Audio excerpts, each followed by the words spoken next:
వరదల సమయంలో ముందు జాగ్రత్తల కోసం యాక్షన్ ప్లాన్ సిద్ధం చేస్తున్నామన్నారు మంత్రి కొండా సురేఖ. గత ప్రభుత్వం ఇష్టానుసారంగా శంకుస్థాపనలు చేసి వదిలేసిందని మండిపడ్డారు. కేసీఆర్, కేటీఆర్ వైఫల్యంతో కేంద్రం నుండి నిధులు తేలేకపోయారని విమర్శించారు. వరంగల్ కుడా ఆఫీసులో గ్రేటర్ వరంగల్కు సంబంధించిన పలు అభివృద్ధి పనులపై ఉన్నతాధికారులతో చర్చించారు మంత్రి కొండా సురేఖ. ఎమ్మెల్యేలు నాయని రాజేందర్ రెడ్డి, నాగరాజు, ఉమ్మడి వరంగల్ కలెక్టర్లు పాల్గొన్నారు. ప్రభుత్వము ఎలక్షన్ల ముందు ఇష్టానుసారంగా వర్కులు శాంక్షన్ ఇచ్చి అడ్డదిడ్డంగా ఫౌండేషన్లు వేసి ఎలక్షన్లలో ఓటర్లను మభ్యపెట్టే కార్యక్రమం చేయడం జరిగింది. అయినా కూడా ఓటర్లు విశ్వసించలేదు. ఇప్పుడు దాదాపుగా మేము రివ్యూ చేస్తూ ఉంటే అన్నీ కూడా నాన్ స్టార్టెడ్ వర్క్స్ ఎక్కువగా ఉన్నాయి. చాలా వరకు సీఎం అష్యూరెన్సెస్ అయితే కోకొల్లలు ఉన్నాయి. సీఎం నుంచి ఎస్డిఎఫ్ నుంచి వచ్చిన పనులు కోకొల్లలు ఉన్నాయి. అదే కాకుండా సిడిఎఫ్లు కూడా కనీసం వాడుకోలేనటువంటి పరిస్థితులలో గత ఎమ్మెల్యేలు ఉన్నారు. కాన్స్టిట్యున్సీ డెవలప్మెంట్ ఫండ్ కూడా వాడుకోలేదు. మా వరంగల్ ఎమ్మెల్యే అయితే 3 కోట్ల కాన్స్టిట్యున్సీ డెవలప్మెంట్ ఫండ్ ముట్టుకోలేదు. కావలసిన పనులు ఉన్నాయో అవి చెయ్యలేదు. మొన్న మీకు తెలుసు వరదలు వచ్చినప్పుడు అన్ని స్లమ్స్ కూడా ముంపునకు గురై కనీసం వాళ్ళకి తినడానికి తిండి కూడా లేదు.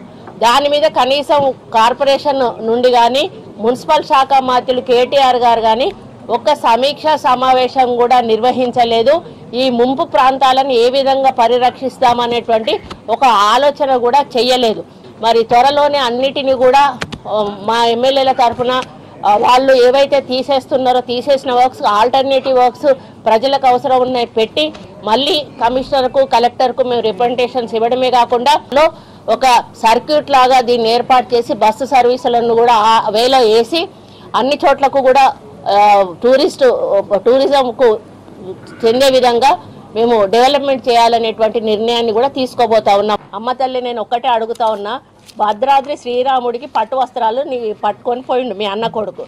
ఆయన ఏ హోదాలో పోయిండో దానికి ఒక్కదానికి ఆన్సర్ చెప్తే వీటన్నిటికీ కూడా ఆన్సర్ దొరుకుతుంది అనేది నేను తెలియజేస్తా ఉన్నాను. ప్రభుత్వ నిధుల దుర్వినియోగం గురించి మాట్లాడే నైతిక హక్కు మీకు అస్సలు లేదని చెప్తా ఉన్నాను. ఈరోజు 100 కోట్లు 200 కోట్లు పెట్టి మీ సొంత ఫ్లైట్ కొనుక్కునే స్థాయికి మీరు ఎట్లా ఎదిగారు అని అడుగుతా ఉన్నాను. అమెరికాలో అంట్లు దోమికినటోళ్ళు వచ్చి ఈరోజు తెలంగాణ ప్రజల సొమ్మును దోసుకొని తిని కోట్లకు పడగలెత్తి ఈరోజు ప్రజాధనాన్ని దుర్వినియోగం చేసింది మీరు కాదా అని చెప్పి అడుగుతా ఉన్నాను.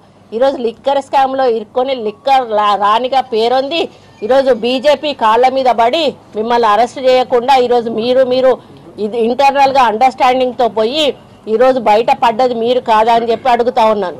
కాబట్టి కాంగ్రెస్ పార్టీని ఈరోజు ప్రజలు విశ్వసించారు. మిమ్మల్ని బీజేపీ పార్టీని నమ్మలేదు కాబట్టే మీరు చేసే మోసాలు గుర్తించారు. కాబట్టే మీరు చేస్తున్న ప్రజాధనం యొక్క దుర్వినియోగాన్ని గుర్తించారు. కాబట్టే పేదల గురించి పట్టించుకోవడం లేదు. కాబట్టే ఈరోజు పేదల పాలన అంటే కాంగ్రెస్ పార్టీ ద్వారానే అవుతుందని వాళ్ళు తెలుసుకున్నారు. కాబట్టి ఈరోజు కాంగ్రెస్ పార్టీని అధికారంలోకి తీసుకొచ్చారు. మళ్ళీ కూడా పార్లమెంట్ ఎన్నికలు రాబోతా ఉన్నాయి. నేను ఈ వేదిక మీద నుంచి కవిత గారిని చెప్తా ఉన్నాను, అమ్మ నిలబడు, మళ్ళీ నిజామాబాద్ నుంచి నిలబడతావా? ఒకవేళ ఆడ ఓడిపోయినా అని చెప్పి భయపడి ఇంకో దగ్గర నుంచి నిలబడతావా? ఎక్కడి నుంచి నిలబడతావో నిలబడు తల్లి. ఈసారి నిన్ను కూడా ఖచ్చితంగా మళ్ళీ ఈ తెలంగాణ ప్రజలు ఓడగొడతారు. మా మీద కామెంట్స్ చేసే ముందు ఒక్కసారి మీ వెనక్కి తిరిగి మీ వీపు మీరు చూసుకుంటే బాగుంటుంది. ఎందుకంటే మీరు ఎన్ని చేశారో ప్రజలకు తెలియకుండా మాకంటే ఎక్కువ మీకే తెలుసు. కాబట్టి మీకు మాట్లాడే హక్కు లేదు.